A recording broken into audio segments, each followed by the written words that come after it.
Okay, so solving fractional equations. First thing you want to do is figure out all the parts to the equation. Find the equal sign. Here it is, right here.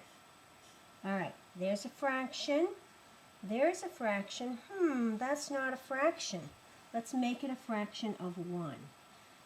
Now, when you're solving fractional equations, first thing you do is think about what would be the common denominator. Before I determine that, I should factor this part here. So let's factor. How about x? 10 and 1, 5 and 2. Ooh, 5 and 2 add up to 7. Let's do x minus 5, x minus 2. All right. So I have what the common denominator would be now. It would be, let's see, LCD, this common denominator. It would be x minus 5, x minus 2, and I could get them all to be that if I so wished. The shortcut, very cool, use the common denominator and multiply each part of the equation by that. All right, you see I have 1, 2, 3 parts. Each part has to get multiplied by the LCD, like so.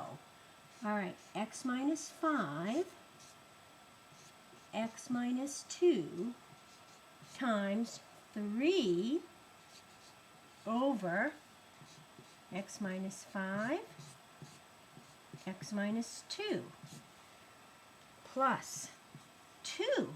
Oh, I have to multiply that times the 2. X minus 5, x minus 2 times the 2.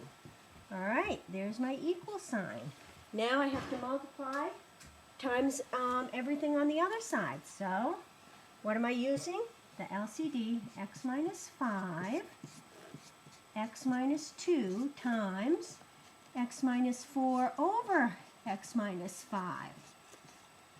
All right, so I multiplied times all of the fractions. Now all you have to do is reduce. Oh, let's adjust the computer here a little bit. Okay, so now all you have to do is reduce. On this first fraction, this crosses out, this crosses out. What do I have left? A 3. Let's put a plus sign. All right, what happens here? Oh, nothing cancels out.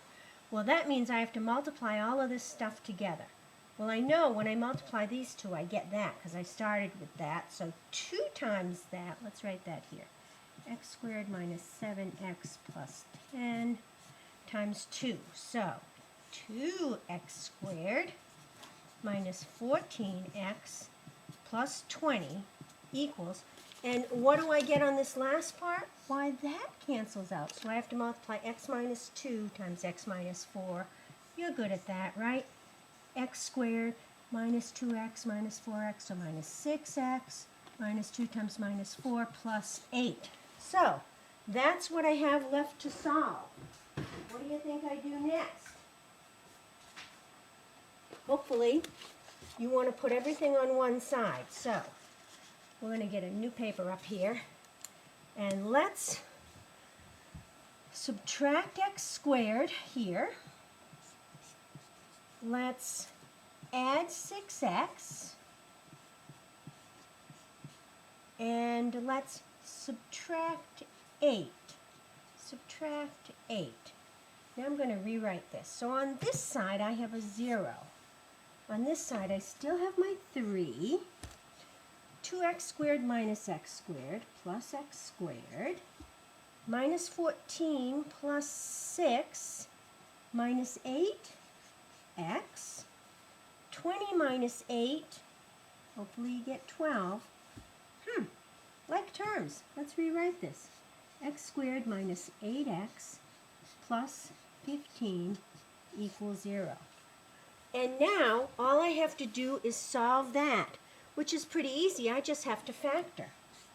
So, x, 3 and 5, 15 and 1, 3 and 5, minus 3, minus 5, so x equals 3, x equals 5. Now, these could be the answers. There's one technical difficulty I have to check out for.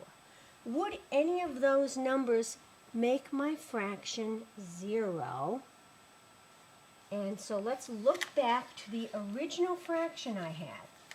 Do you remember the original fraction? Right here. So, I got these two answers. Would any of these give me a 0 in the bottom of a fraction? I notice right off a 5. 5 minus 5 is 0. That means that cannot be one of the answers. What about the 3? Well, let's see. 3 squared is 9. 3 times 7 is 21. 9 minus 21 plus 10, so 9 minus 11, that's a negative number. So I don't really need to know what the number is. I just need to know that I don't get a 0. So the answer to this equation is x equals 3. So the important thing and the cool thing that happens is you had this problem that looked like yucky old fraction to solve. Once you multiply all the fractions by the common denominator, remember we decided that the common denominator was x minus 5 and x minus 2, that ended up getting rid of all the fraction bottoms when I reduced, and I had just an equation to solve. So you're going to get to try some of these for tonight's homework.